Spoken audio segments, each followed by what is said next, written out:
kondisi sekarang itu juga dengan adanya global warming, orang kadang lupa bahwa kita juga harus ramah lingkungan. Iya. Halo Bu Tisen. Halo Bu Tisen. Saya udah lagi ya.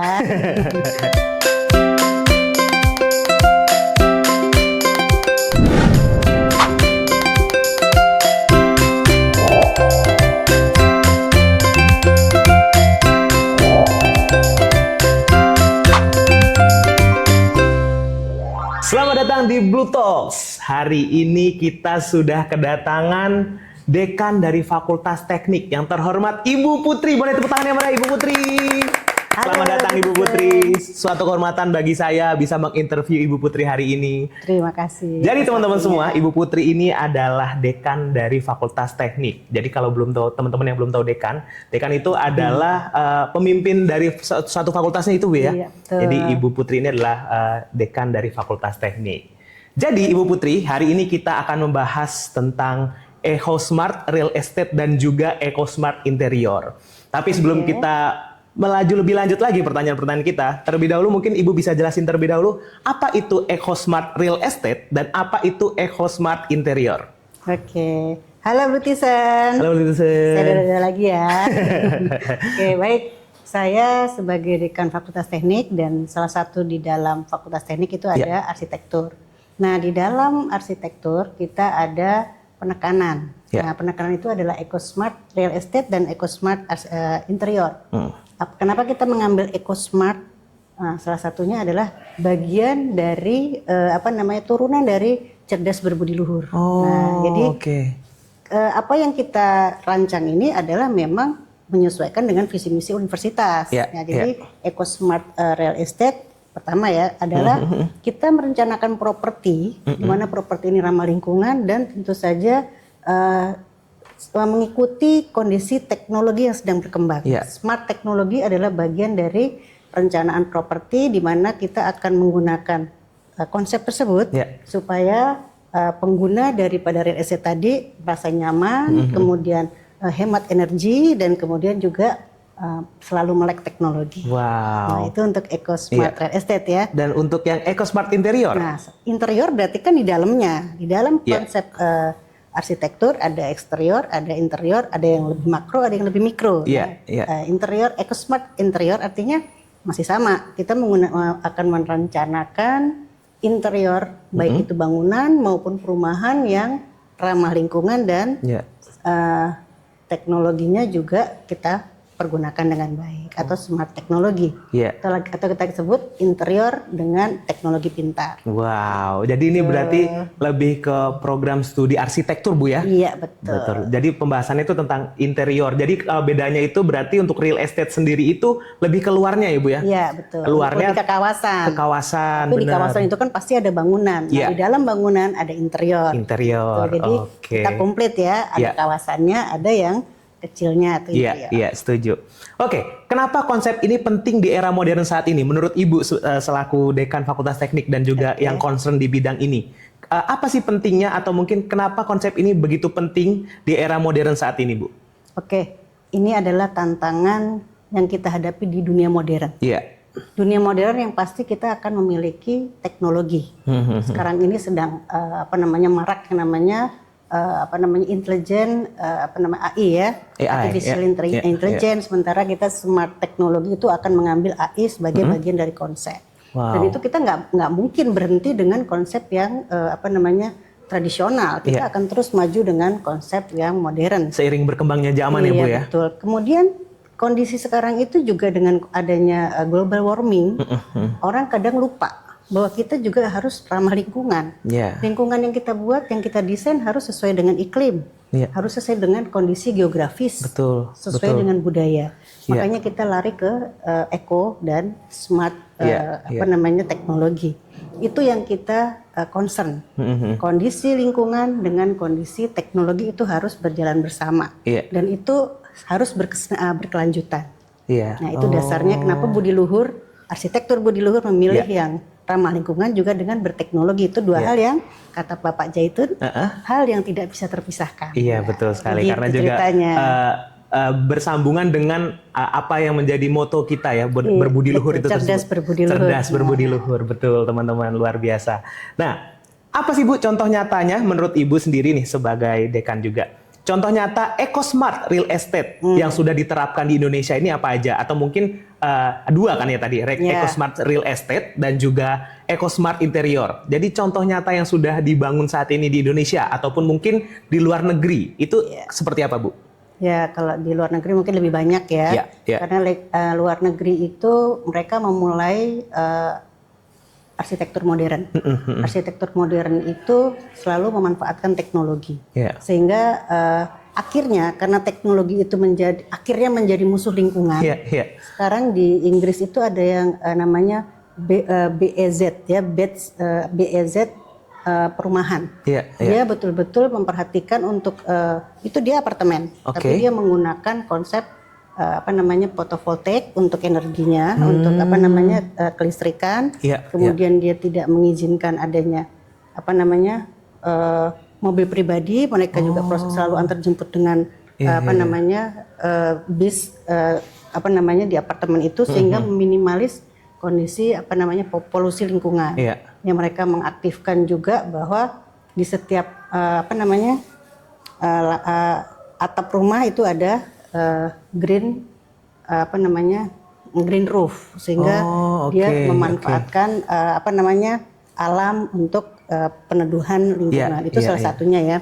Tapi masih banyak lagi yang dilakukan, khususnya di Australia itu juga banyak sekali yang menggunakan konsep EcoSmart. Nah, untuk di Jakarta ada yang sudah dilaksanakan tuh di BSD. Dia menggunakan konsep konsepnya untuk smart ya. Smart itu mereka memperhatikan bagaimana orang keluar masuk tuh yang ada pengawasan, bisa kemudian orang yang di dalam rumah itu juga diawasi. Di luar terawasi, di dalam juga terawasi. Jadi mereka juga bisa ngecek nih untuk interiornya, bisa mengecek apakah sudah matiin listrik, apakah sudah matiin kompor dengan HP. Jadi real estate di sana sudah menyediakan fasilitas tadi EcoSmart. Sebenarnya secara kondisi lingkungan yang mereka tetap hijau ya, karena mereka mempertahankan kualitas lingkungan yang ada. Nah, itu salah satu contohnya. Tapi di Indonesia sudah mulai banyak berkembang EcoSmart Real Estate dan juga EcoSmart Interior yang dilakukan di gedung-gedung tinggi. Ya, sekarang tuh ada konsep biofailik. Jadi memasukkan unsur tanaman ke dalam bangunan tinggi. Karena bangunan tinggi itu kan salah satu gedung yang tidak ramah lingkungan. Betul. Di luar gak ada tanaman, apalagi di dalam. Nah, sekarang dengan EcoSmart dia harus letakkan unsur hijau di dalam bangunan. Kemudian menggunakan konsep-konsep udara, pencahayaan penghawaan yang dari alam. Tidak hanya melulu pakai listrik, AC ya, itu yang mereka sedang gunakan sekarang. Wow, sebenarnya cukup menarik ini Bu. Saya sebagai orang yang di luar arsitektur gitu ya Bu ya, maksudnya tidak berangkat dari hal-hal terkait dengan interior dan juga real estate ini. Aku tuh cukup tertarik dengan apa yang Ibu obrolin hari ini gitu. Alhamdulillah. Jadi mau pindah ke arsitektur? Nanti bisa aku pikirin Bu ya. Belajar ya. Iya. Nah, ini mungkin begitupun juga mungkin dari pendapat calon-calon mahasiswa nih Bu. Mungkin dari teman-teman yang sedang nonton video ini hari ini, mungkin dipelajarinya itu mulai dari kapan Bu? Semester berapa? Atau mungkin dari mahasiswa-mahasiswa ini sudah mendapatkan perbekalan real estate dan smart interior ini itu sejak kapan Bu?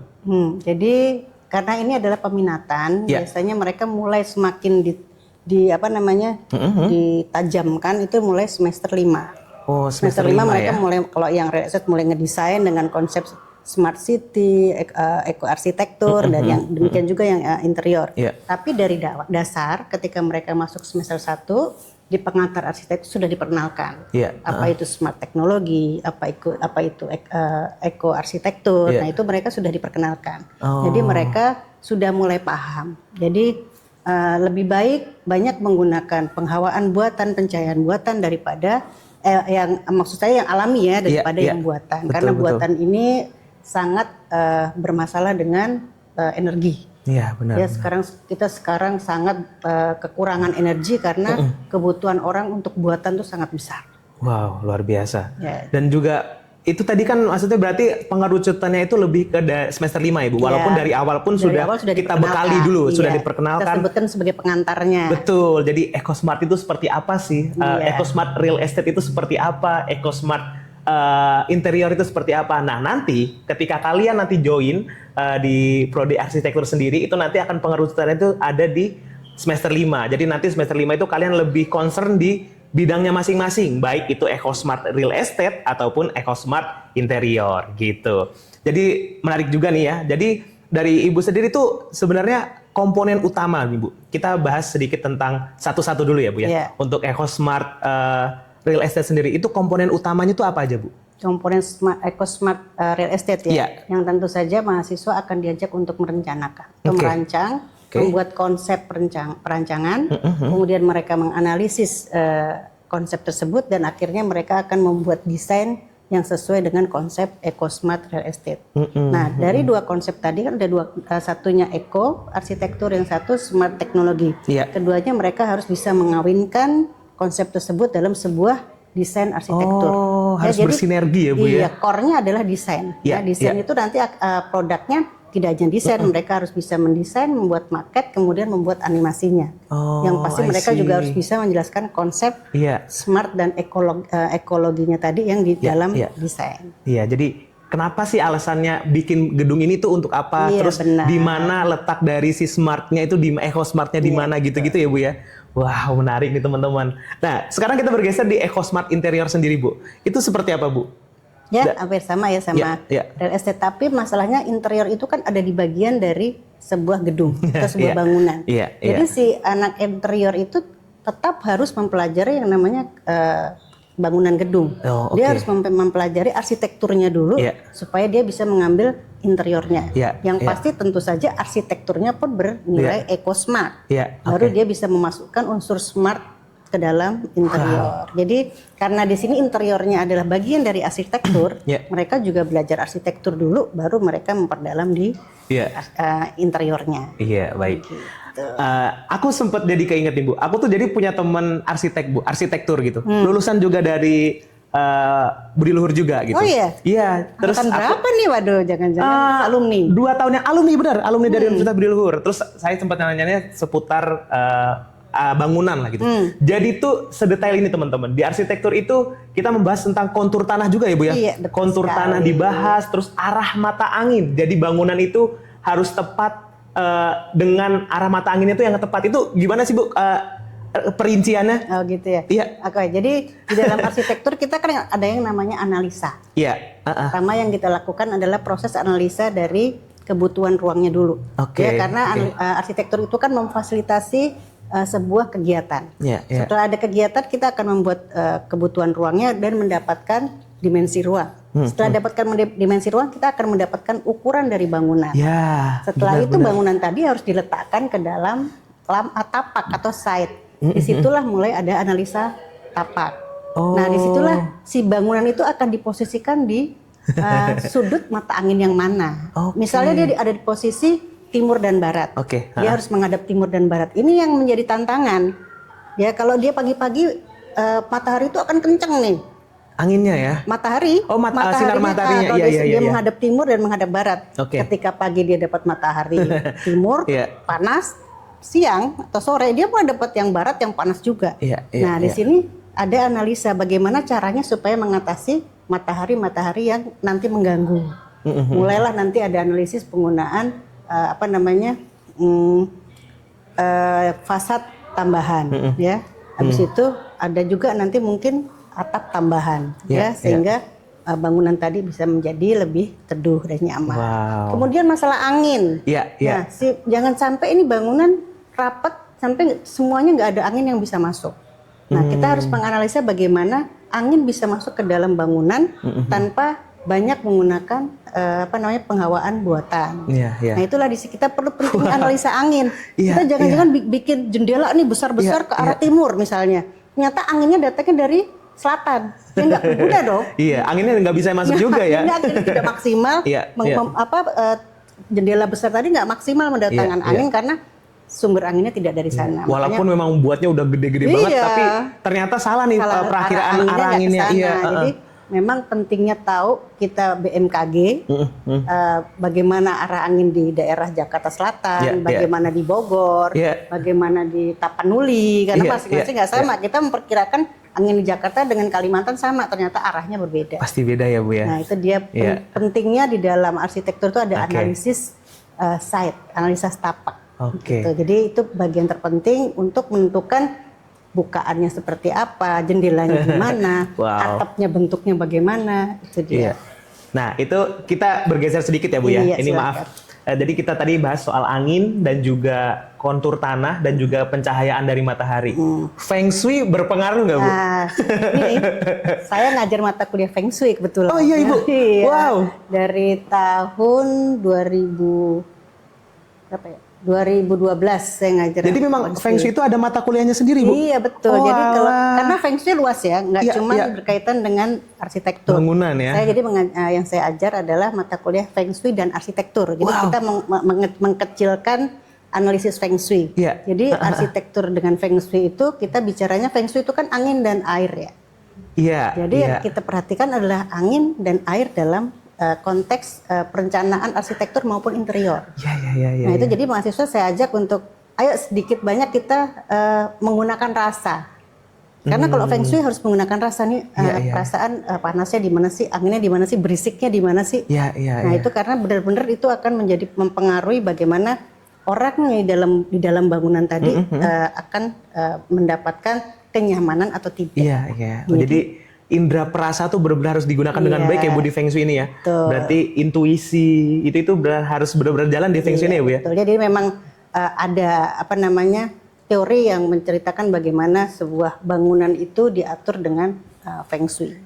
Wah menarik nih teman-teman. Makin penasaran kan untuk masuk arsitek? Ayo, sama saya juga. Kita gabung. Menurut Ibu, bagaimana mahasiswa arsitektur ini bisa ikut berkolaborasi atau berkontribusi dalam pengembangan EcoSmart Real Estate dan juga EcoSmart Interior sendiri, Bu?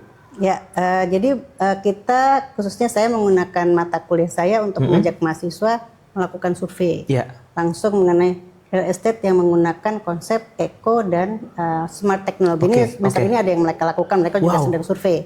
Nah itu di situ mereka akan saya suruh mendesain kemudian, mendesain sebuah kawasan yang menggunakan konsep itu tadi. Jadi akhirnya mereka akan paham bagaimana sebuah konsep itu tadi diterapkan dalam desain properti, desain real estate. Karena real estate itu kan nggak cuma satu bangunan ya, dia banyak perumahan, ada fasilitasnya. Nah itu bagaimana semua itu akan saling berhubungan dan bagaimana semuanya bisa dikontrol oleh smart teknologi dan sistem lingkungan yang saling mendukung. Oh gitu. Begitu ceritanya. Menarik. Nah, jadi dari Ibu Putri sendiri nih, setelah apa yang sudah kita bahas tadi tentang bagaimana mahasiswa menganalisa, bagaimana mahasiswa harus tahu dan paham perihal bangunan dan segala macamnya tentang real estate dan interior sendiri. Tapi dari mahasiswa Ibu sendiri nih, ada nggak yang sudah selesai atau menyelesaikan tugas akhirnya atau skripsi dengan menggunakan hal EcoSmart Real Estate dan juga EcoSmart Interior ini, Bu? Kalau untuk skripsi memang terpisah kadang-kadang mereka tidak menyatukan. Ada yang sistemnya eco, ada yang bicaranya smart. Tapi kebanyakan memang mereka tidak menonjolkan tentang eco smart, tapi bagian dari semua konsep mereka menampilkan smart. Oh iya. Tapi memang beberapa memang sudah ada ya Bu, berarti yang concern di hal-hal tersebut gitu ya. Tapi mereka biasanya menggunakan konsepnya futuristik atau menggunakan konsepnya yang high tech. Karena di high tech itu pasti mereka menggunakan konsep smart. Iya. Tapi menurut Ibu nih, dengan perkembangan zaman yang semakin pesat ini ya, teman-teman semua juga mungkin bisa merasakan teknologi yang cepat banget gitu Bu. Sekarang ini tuh kita tuh makanya dari kitanya sendiri tuh kalau tidak bisa mengikuti zaman tuh akan tertinggal. Bener ya Bu ya?